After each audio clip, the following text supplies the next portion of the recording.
Assalamu alaikum, peace be upon you. Welcome to another episode of Muslim World in Focus. I'm your host, Dawood Sarfraz. My guest today is Dr. Norman Finkelstein, who is a world-renowned scholar, an expert on the Palestinian-Israeli conflict, and a best-selling author. We will be discussing his book, Gaza, An Inquest Into its Martyrdom, to gain some insights to better understand the current conflict. Dr. Finkelstein, welcome to the show. Thank you very much for having me. Now, Dr. Finkelstein, I know you've been very busy. I've been listening to a lot of your interviews and talks over the past couple months where you've been giving comprehensive information and analysis on the context for the current conflict. And I'm going to try my best to avoid asking questions on which you've spoken at length on other shows. I highly recommend everybody to go listen to them and watch them to get a better understanding as well. But today, I hope to take the conversation a little further on some of these topics and focus on some of the information you present in your book. So I'll just jump right into it. The first question I have for you, Dr. Finkelstein, is the Israeli government's claim that they have the most moral military in the world and that they go to extreme lengths to minimize civilian casualties. Now, obviously, looking at the scale of destruction and the killing of innocent people we're seeing in Gaza, it's difficult to accept that. But reading your book, the facts you've outlined in your book for the past 2 decades also provide a stark contrast to these claims. So I just want to hear your thoughts on this Israeli assertion, and maybe in your response, if you could also discuss the Dahiya doctrine that you reference in your book as well. The claim obviously is propaganda. I suppose every government says its army is the most moral in the world, so it shouldn't exactly excite or shock that Israel would make the same claim. What makes Israel is different is A, they believe it, and B, everybody else believes it because Israel says it, except, of course, Arab countries or, so to speak, interested parties. But non-interested third parties credit the Israeli rhetoric.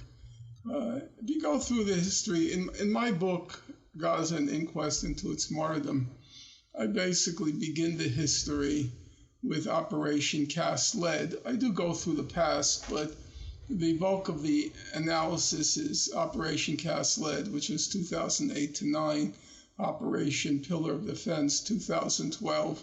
Also before Operation Pillar of Defense, the assault on the Mavi Marmara humanitarian convoy, then Operation Protective Edge, and that's basically where I lead off. And the record there is really quite horrendous. But the record, if you go through the history, just take the case of Gaza, okay? I'm not going to go through Israel's wars with Lebanon, Israel's attacks in the West Bank. Just take the case of Gaza as illustrative of the most moral army in the world, okay? So what is Gaza? First of all, Gaza consists overwhelmingly of refugees and their descendants. Where these refugees come from? Well, the most moral army in the world at its inception in 1947, when it becomes the Israel Defense Forces, the most moral army in the world expels 90% of the indigenous population from the area that became Israel. It proceeds to flatten approximately 500 villages, leveling them to the ground where this indigenous population lived. And about 300,000 of those people end up in Gaza, those who were expelled. So that's what you might call the act of birth of the most moral army in the world. I won't go through its record before 1947. I'll just start from when it becomes the Israel Defense Forces. Then for the period 1949, basically to 1955, we have a very good book by Benny Morris, the Israeli historian, or at least at one point he was a historian, and now he's just a propagandist. But at one point he was a serious historian, and he writes a book called Israel's Border Wars. And he describes, remember, this is just at Israel's birth. Palestinians were expelled. They still have these longings for, their yearnings for, to see their homes, to see their fields. They were basically rural dwellers. And so they surreptitiously returned to Israel, in some places to cultivate their fields, in some places to retrieve their crops, in some places in some occasions, to see family members who weren't expelled. And Benny Morris estimates that 90% of those who returned or attempted to return are what he called economic infiltrees, i.e., they had no terrorist or military intentions. And he estimates that as many as 5,000 of those people attempting to return home were killed, and many of them in very gruesome ways, castrations, decapitations. It was quite horrible what he describes in Israel's border wars. Then the Israel's border wars culminates in 1956 with Israel's invasion of Egypt, what Israel likes to call the Sinai Campaign. And it was a joint British, French, Israeli invasion attempting to topple Gamal Abdel Nasser, because at that point he was the spokesperson for Arab nationalism, what we would call nowadays anti-colonialism, anti-imperialism. The Israelis didn't like him, the British didn't like him, the French didn't like him. So there's a joint invasion. In the course of the invasion, Israel occupies Gaza, and it lines up and shoots down the estimates are about 400 Palestinians in Gaza. Just summary executions. The most moral army in the world. 1967 obviously was briefer in time, but the most moral army in the world manages to expel about another 300,000 Palestinians from the West Bank. I think from the West Bank and maybe elsewhere. I can't remember if that 300,000 figure includes the Golan Heights. It might not. I don't remember right now. So the most moral army in the world carries out another ethnic cleansing like they did in 1948, a slightly smaller scale, but that's the reason why is very simple. It's because it was so short. The war in 1948 lasted basically from November 1947 to March 1949, so it gave Israel lots of time to carry out the ethnic cleansing. The one in 67 was much briefer. And they also committed all sorts of other atrocities, summary executions of Egyptian soldiers and so forth. So, and then when we move up towards the present, that's been voluminously documented in various human rights reports, the massive death and destruction, the massive killing of civilians, destruction of civilian infrastructure that has occurred in Gaza. And that too was all executed in multiple operations. There are so many I can never put them to memory. The ones best known are, as I've already mentioned, Cast Lead, Pillar of Defense, and Protective Edge. That's the most moral army in the world. The thing about Israel is nothing sticks. You see, nothing sticks. You can document, and people have memories. They remember what happened in 2008-9 with Operation Cast Lead. That actually evoked a huge international reaction, Cast Lead. But Israel can go its merry way and keep calling itself the most moral army in the world, as Netanyahu did a couple of days ago. I would say probably now that's not going to stick anymore.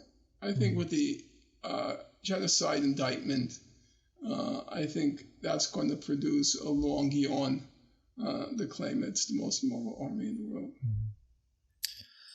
Thank you for that. You just mentioned the ICJ. I want to get to that as well, but before I want to go there. You mentioned some of the operations that you outline in your book, and one of them in the chapter where you're discussing Operation Protective Edge. You mentioned Israel's failure to achieve their initial military objectives, and then you write, and I'm just quoting here because I want to get just your thoughts on this again is, you said, still Netanyahu could exult in a pair of complementary triumphs. He satiated the bloodlust of Israeli society that he himself had whipped up. It could now savor the prospects of Gazans confronting, once the suit had settled, the massive death and destruction Israel had visited them.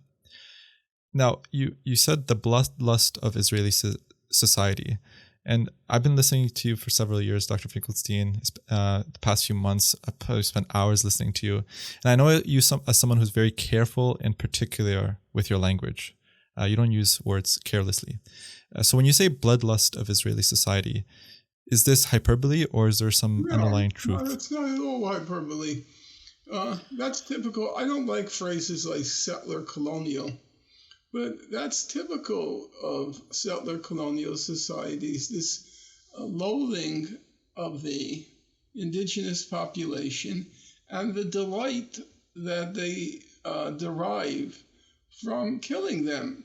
Look, I don't even want to claim, I'm not proud to admit it, but I don't even want to claim immunity from that feeling. When I was growing up, which is a long time ago, when I was growing up, every good-hearted American hated Indians, hated Native Americans. Now, this is long after the fact.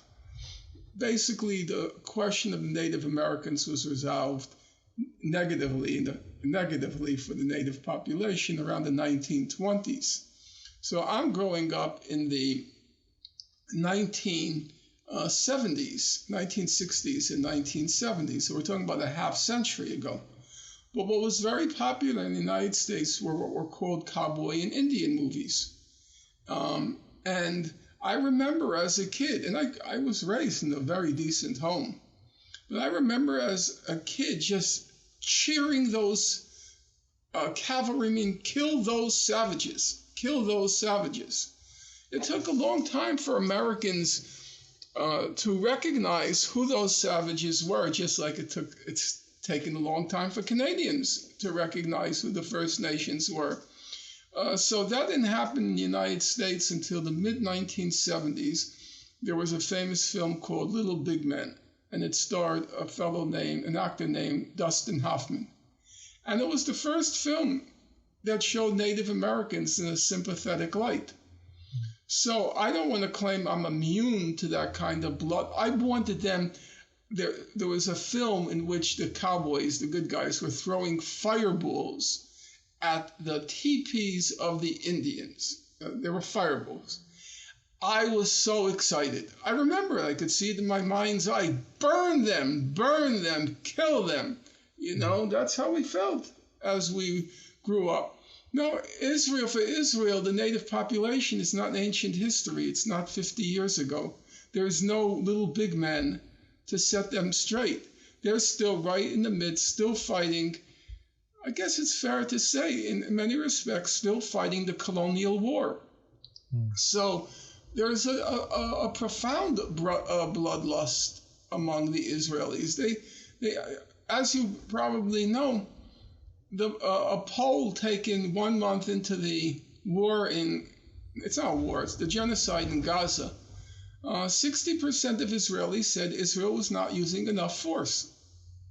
It was insufficient. They wanted more blood, more death, more destruction. Only 2% said Israel was using too much force. 2%, not exactly a resounding testament to Israel's humanity. My own view was and is that there were three motives to the current Israeli genocide. One, which may actually be I wouldn't say it's the main one, it was initially, is the bloodlust. And also, combined with the bloodlust, there's a real intense anger by the Israelis that these Untermenschen, these subhumans in Gaza, these Untermenschens had outwitted and outsmarted the Israelis on October 7th.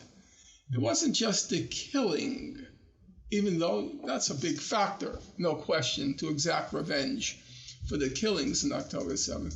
But it was also If you understand, I'm sure you know you're a student of international affairs.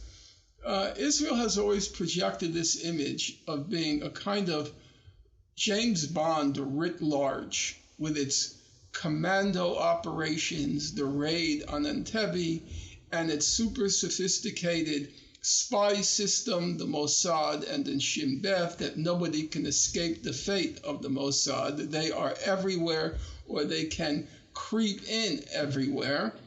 And they're cutting edge intelligence, commando raids,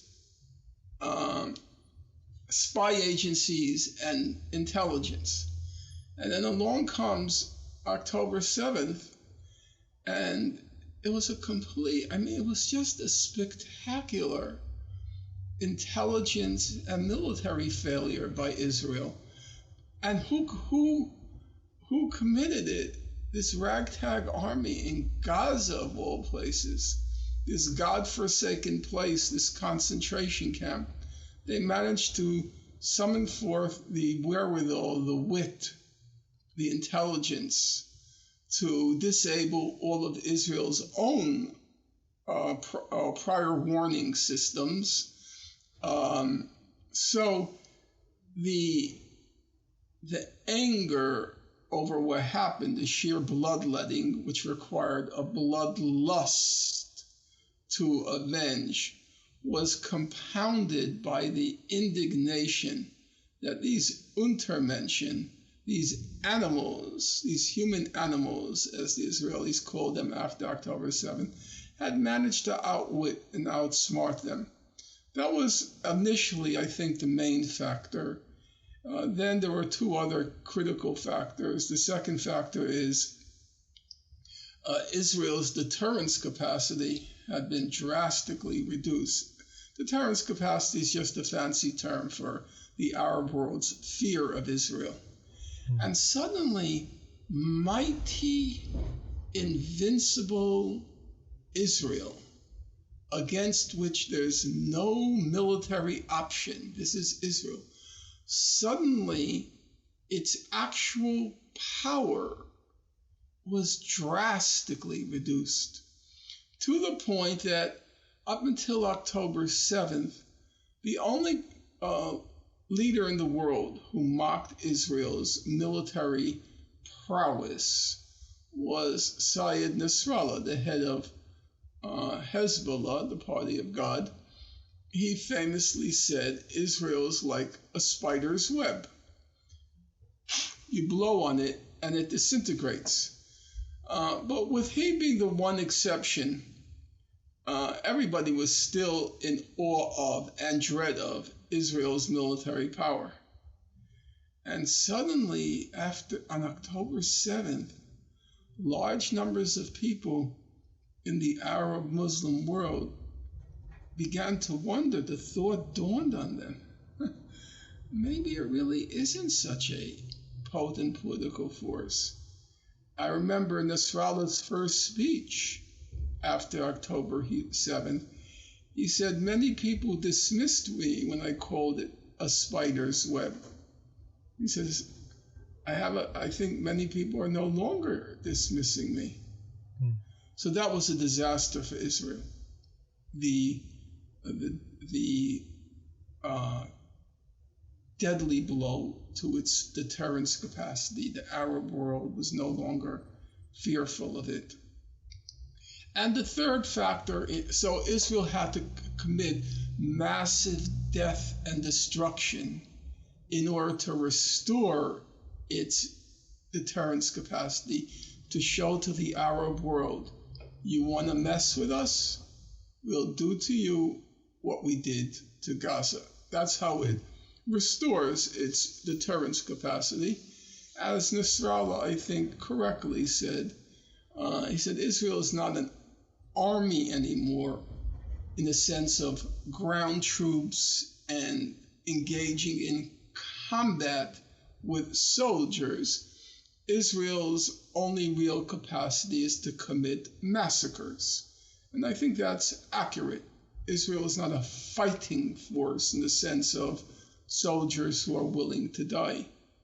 And the third major factor in trying to explain Israel's the genocide it's committing now is that Israel realized this is an opportunity. It's like 1948. You know the cliche, every crisis is also an opportunity. And the crisis of the crisis of October 7th also loomed as an opportunity to once and for all put an end to this Gaza problem. Because as I've already suggested to you, and there's a much longer history, Gaza has always refused to lay down and just languish and die. It refuses to do that. Even confined in the concentration camp with basically no past, no present, no future for the young people who were born into it, they refuse to accept that fate. So Israel decided opportunities arise very rarely to carry out a neutralization of Gaza, which meant somewhere on the spectrum of a mass ethnic cleansing, which didn't work because Egypt said no, turning Gaza into an uninhabitable place to force a solution on the international community or the people of Gaza by hook or crook to get out of there because there's nothing left. Or to just do as that was done to Amalek, kill every man, woman, and child. That was the spectrum. But Israel is not looking just for a military victory over Hamas. In fact, I think it's very much a secondary role. A secondary factor. The primary factor is they want to solve the Gaza question. Yeah, I was listening to Gideon Levy in one of his recent interviews with CNN, and he ended off it saying, "The occupation defines Israel more than any other thing. The apartheid defines the regime of Israel more than any other thing, and we cannot continue in this blindness. Israelis live happy, self-contained, and not even curious what is happening half an hour away from their homes. Even before this war, there is an inhuman reality which must come to its end one day, and as long as we continue with this blindness, we will never get to a good place, we Israelis." I agree with him. Obviously, he's very knowledgeable, and he's always been a person of integrity. I don't quite agree with the expression blindness. He's said in several interviews that the Israeli media has been drastically reducing any access to what Israel is actually doing in Gaza, that there are all sorts of self-censorship and state censorship, which often, interlock.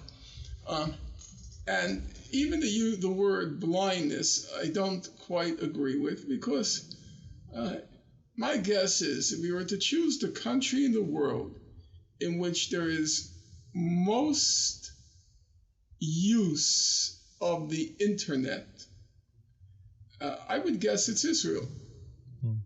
Israel is a sophisticated, high-tech place. They have their own Silicon Valley. Their population is highly educated. So even were it the case that the Israeli media is engaging in self-censorship or is being responsive to state censorship, even were that the case, when you're on the web, you can't be blind. I mean, I don't watch any video coverage at all, none.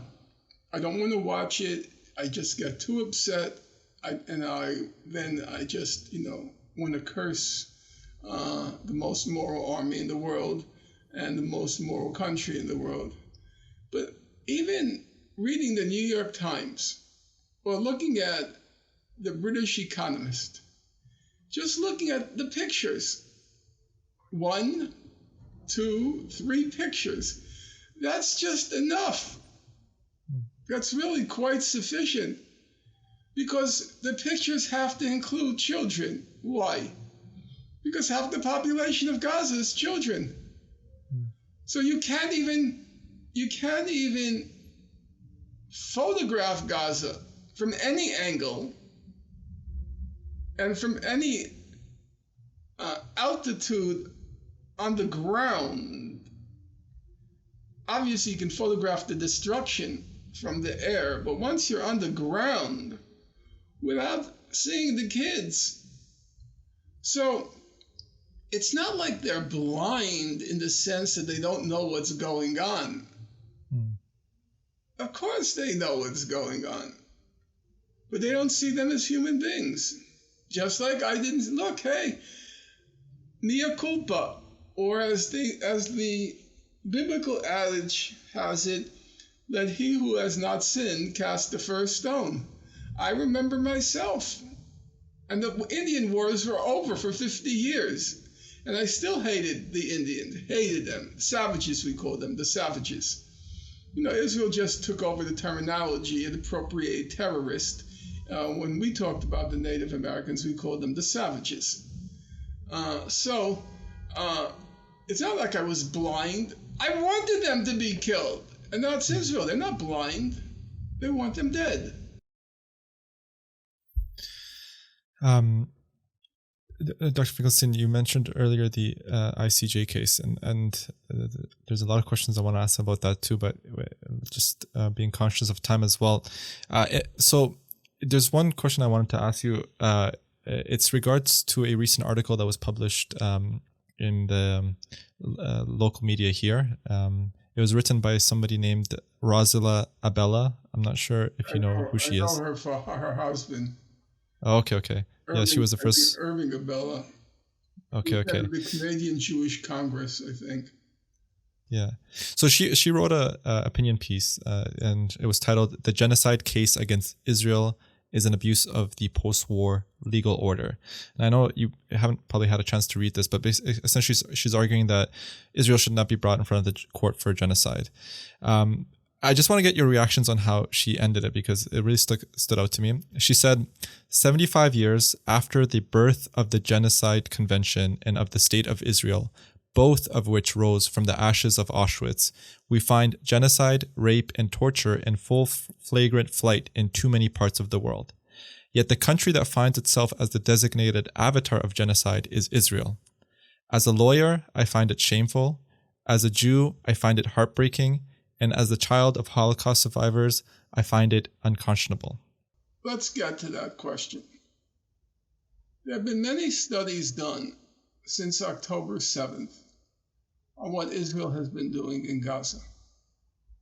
And if you look at the various studies, the density of bombing, the use of imprecision weapons, the numbers of journalists killed, the numbers of medical workers killed, the numbers of UN personnel killed, the level of devastation on the ground, the percentage of civilians killed to combatants killed, the percentage of women and children killed versus men killed, the percentage of children killed versus the total civilian population. On every metric, on every single metric, Israel, since the beginning of the 21st century, in all those wars, Israel is completely off the map. You can take simple examples. Number of children killed. More children have been killed in Gaza than in all the combat zones in the world combined for the years 2020, 2021, 2022. The number of journalists killed. More journalists have now been killed in Gaza than during all of World War II. On every single metric. So, actually, the devastation wrought by the Allies during World War II, what was called the carpet bombing of Germany. If you look at the percentage of destruction of infrastructure, whether in Germany as a whole or in Dresden in particular, if you look at the comparison, the Israeli bombing is more devastating. And you have to bear in mind, what are they bombing? What are they destroying? Where are they killing? It's an area that's 27 miles long, 5 miles wide. It's half children. It's half children. 70% are refugees and children of refugees. And they're targeting this sliver of land, this tiny parcel of land, and they're wreaking more devastation than, more bombs dropped there than during Iraq for like 7 years. More bombs dropped there than the first year of Afghanistan. Now you're Afghani. Afghanistan is a slightly bigger place than Gaza. The numbers are just staggering. And then she comes along and says, poor innocent Israel, why did they pluck out Israel? Well, there's a good reason. Israel plucked out itself. Israel put itself at the top or at the front of the queue. So go ahead. Yeah, and like along with that, I know you talked about it very briefly with Mouin Rabbani, but one thing that has been really surprised is just the rhetoric that the Israeli government, politicians, and people have been using. It's almost like, like what explains that? Like, what explains it's very simple. First of all, Israel has always gotten away with impunity. It can do what it wants, says what it wants, and it's still the most moral army in the world, and people keep repeating it. Secondly, it is true after Operation Cast Lead with the Goldstone report, Israel had to repress its id because indictments seemed to be looming. They finally got to Goldstone and forced him to rescind. That's another story. But Israel, I don't want to speak in such terms as if everybody knows what I'm talking about. On the other hand, to explain everything. So Israel has this operation called Operation Cast Lead. As I said already, it evoked a huge international outcry. Then the Human Rights Council of the United Nations appoints an investigative body. The head of the investigative body is a fellow named Richard Goldstone. Richard Goldstone produces this very large report. And in the report, he quoted the Israeli statements about we're going to destroy everything in Gaza, just like now. So Israel realized, this is trouble looming ahead. So we better be careful about what we say in public. But then after October 7th, they couldn't control themselves. It was like all the filters which they had developed since the Goldstone report, all the filters just were blown away, and their id, the hatred of those Arabs in general, Palestinians in particular, and Gazans in particular, they couldn't control themselves. It all came out. That's the Israeli id, that part that's supposed to be suppressed. Freud with the superego was supposed to. The superego is an external authority that you internalize. Like, whenever you do something bad, I'm speaking to you personally. When you do something wrong, morally wrong, there's a voice inside of you that says, what would my mother think? You internalize an external authority that always leaps to mind when you do something wrong. And Freud says that superego controls your ego. Your ego wants to carry on without restraint, but it's that superego. And Israel couldn't repress it. After October 7th, the rage. They those Untermenschen, those vermin, they did that to us. The shock. They did that to us. So they couldn't control themselves. You mentioned the Goldstone report, Dr. Finkelstein. I want to get to that as well, but just one more question I had about the case itself. Actually, I mean, the only question that I'll ask for now, just because of time, is I just want to know, again, you mentioned it very slightly with Maureen Rabbani, I think, as well, the implications on Western countries, if indeed the court rules against Israel. And in particular, I want to get your thoughts on, there's a lot of like dual Israeli citizens from Western countries that have left to go fight in this war. And I'm just thinking, if Israel is accused of genocide and these soldiers are participating in those wars, like, aren't they going to be subject to any type of investigation upon their return, or should they be? Every soldier in the Israeli army is a participant in genocide right now. And it's a very noticeable fact, or notable fact, that not one single Israeli who's been called up has refused to serve. Not one. I think there was one. He wasn't yet called up. He said he will. There was an article by Gideon Levy, since he mentioned his name, last week, in which he commented not one Israeli soldier has refused to serve. So the reasonable and I should also say Israel is a citizen army, which in this case means it's highly representative of Israeli society. It's not as if, let's say, in our society, it's a conscript army. It's not a conscript army, it's a voluntary army. Yeah. And so you could say the people who volunteer are a special tier of our society, not representative of it as a whole. Usually it's poor people, obviously, who volunteer for the army because they can't find work. It's overwhelmingly poor people who volunteer. The patriots are few and far between. And also, obviously people who are looking for some kind of status in society because they've failed elsewhere, and becoming a soldier endows you with a certain amount of stature in society. But you can always write those people off as not being representative. That's not true of Israel.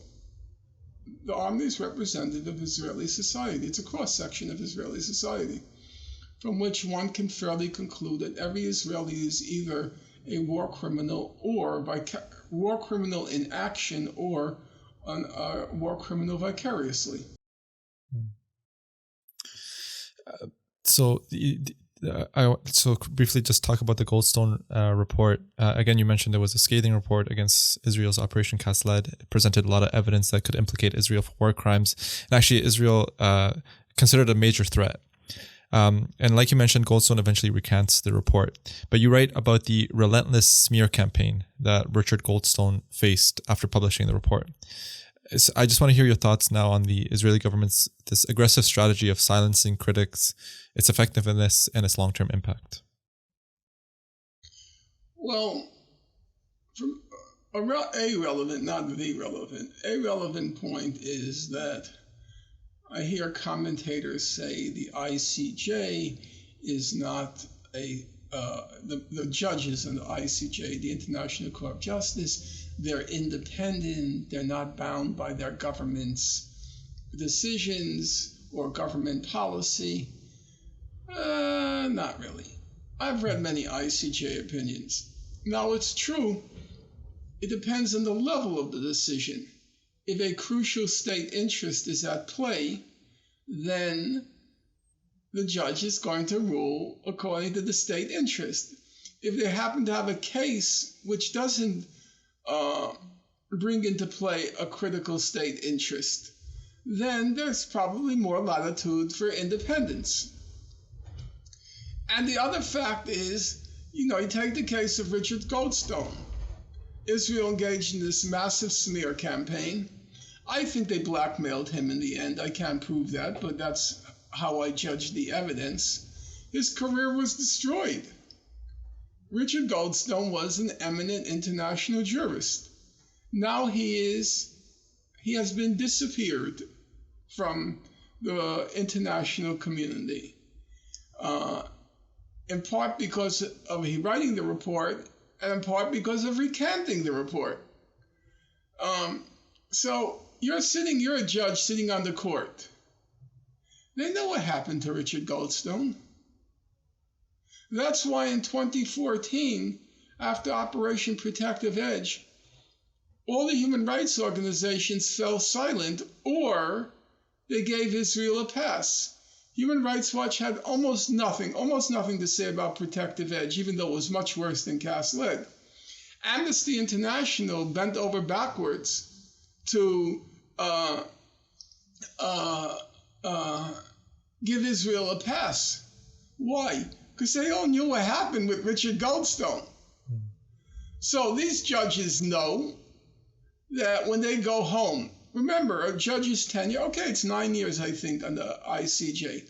But that's not for them the end of a career. You know, judges will go on until they're taken out in the box. That's our own Supreme Court in the United States, but judges in general.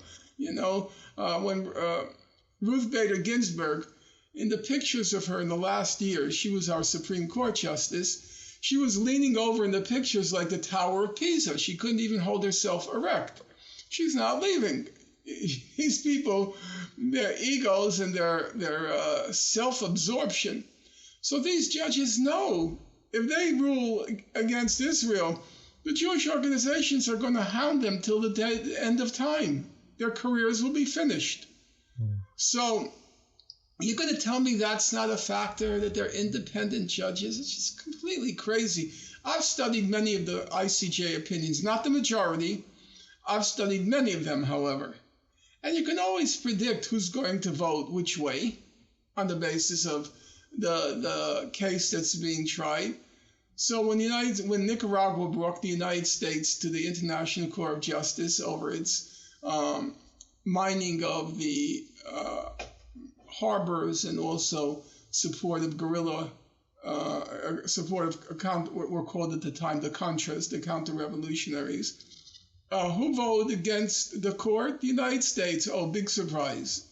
The judge decided to vote with his own country. And the British. Oh, that's a big surprise. There was a very famous case with Southwest Africa. It actually went before the International Court of Justice 7 times. 7 times. So what happened in those proceedings or pleadings? All the colonial powers support South Africa. All the anti-colonial powers support Southwest Africa. That was so difficult to predict. The International Court of Justice had a famous ruling in 1996 in the legality of the use of nuclear weapons. So when that case was being adjudicated, at that point, it's 1996, there are 5 nuclear powers. Soviet Union, China, the United States, Britain, and France. 5 nuclear powers. Here's a question for you. Where do you think those five powers vote? They vote that nuclear weapons were legal or illegal under international law? Of course not. Of course, they ruled it was illegal. It was legal. Of course, they ruled it was legal. So this notion of judicial independence, yeah, that's nice if you read a textbook. But so I'm just wondering, like, so one of the reasons you write that after the Goldstone report was rescinded or recanted, even till this day, you hear Israeli spokespeople and government officials say, "Well, that report was recanted, so we can't go to it." I'm wondering if like this will be another kind of case that Israel will be able to use going into the future. That, well, you saw that in the court they didn't rule against us, so again we're not guilty. Is that why they probably came and decided to defend themselves? Why did they decide to defend themselves? I suppose it would have looked bad if they didn't try to defend themselves. Yeah. It was what do you have to hide that you don't want to defend yourself. So it would have looked bad. Secondly, they thought they could make, Israelis live in a bubble. and as do their supporters. Take the case of their chief lawyer. It's the British barrister Malcolm Shaw. Okay, so if you watched him, he's so smug, so self-confident. He has that, it wasn't just the British English, but he wielded the British English dripping with contempt for South Africa. And if you take a step back, he reminded me, by the way, there's a great British actor, Charles Lawton. So Lawton was a great actor, and he often played lawyers or judges, that type of role. He was hideously ugly, and he admitted it. He said it was a burden for him his whole life, but he was an utterly brilliant actor. In any case, Malcolm Shaw reminded me, he was like an actor. He wasn't really a lawyer. He was performing before the court yesterday. And I thought to myself, what is he so proud of? What are you so proud of? Maybe you'll win. I don't know. But let's say you do win. What will you have succeeded at? You will have succeeded at enabling Israel to continue its genocide to the end. That's your success. Because it's not like in most criminal trials, the crime has already been committed. Okay? So if Alan Dershowitz defends this client who murdered his wife, that client who committed rape, this client who murdered his wife, which was Alan Dershowitz's specialty, still it was over. Now you're dealing with the punishment phase. But in the case of Malcolm